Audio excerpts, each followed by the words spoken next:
నేను మాట్లాడాలని చాలా అనుకున్నా ఫస్ట్ బిఫోర్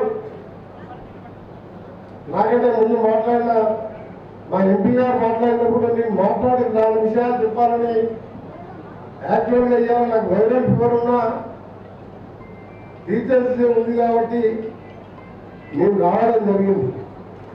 నాకు బాధ వేసిన విషయం ఏంటంటే నెక్స్ట్ ఎంపీ గారు మాట్లాడిన తర్వాత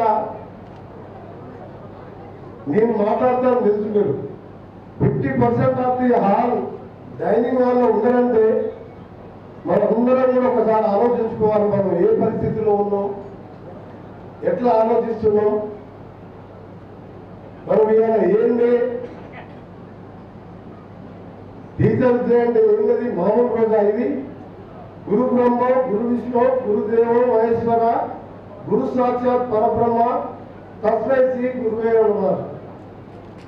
అలాంటి గురువులు దేగా సర్వేపల్లి రాధాకృష్ణ బర్త్డే, 2వ రాష్ట్రపతిగా టీచర్ స్థాయి నుంచి రాష్ట్రపతి అయిన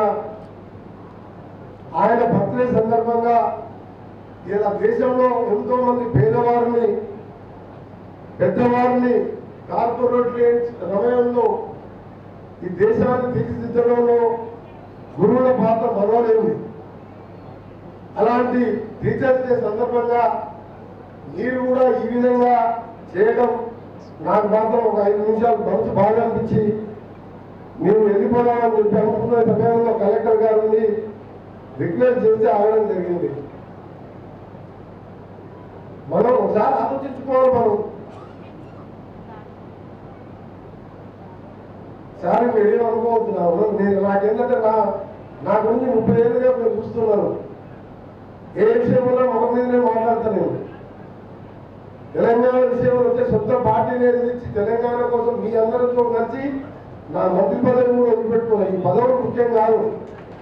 ఇవాళ నేను వెళ్ళిపోయి ఉంటే టీచర్స్ నేను బయటికి వెళ్ళిపోయి ఉంటే నా గౌరవం పెరిగేది, మీ గౌరవం తగ్గేది. మీ గౌరవాన్ని కాపాడింది నేను వెళ్ళిపోకుండా నల్గొండ జిల్లా యావత్ తెలంగాణ టీచర్స్ గౌరవాన్ని కాపాడినయ్యా నేను బయటికి వెళ్ళిపోయింది.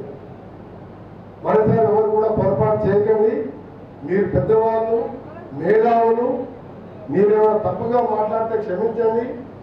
మీకు మాత్రం రిక్వెస్ట్ చేస్తున్నా, ఒక ప్రోగ్రాం పెట్టుకున్నప్పుడు 1/2 అవర్ కూడా చాటు కాలే. 1/2 అవర్లోనే ఓపెన్ మెసేజ్ ఏంటంటే మీ చేతిలో భవిష్యత్తు ఉన్నది, తెలంగాణ భవిష్యత్తు, దేశ భవిష్యత్తు ఉన్నది.